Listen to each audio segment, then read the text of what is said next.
What about these policies that are being proposed in inflation? A lot of people, I mean, and I've been hearing this for over 10 years, 15 years, people have been concerned about hyperinflation. I mean, when I was in college, tuition went from $4,000 to $7,700 in 4 years. I mean, that's inflation, you know, late 70s, you know, 81, 82. What's your opinion about inflation as we go forward with some of the policies that are implemented?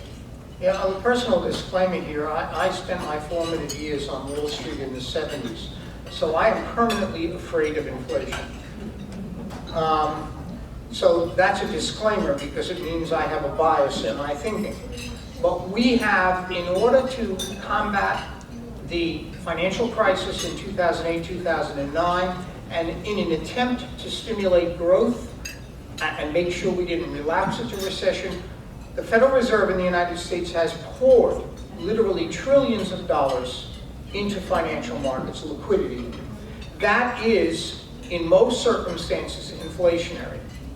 And if the circumstances change, and they probably will in time, that could come back and haunt us if we do not do something to remedy this surplus of liquidity that's in our markets. The Federal Reserve, I'm gratified to see, is trying to do that. They're moving very gradually because they don't want to upset markets in the interim.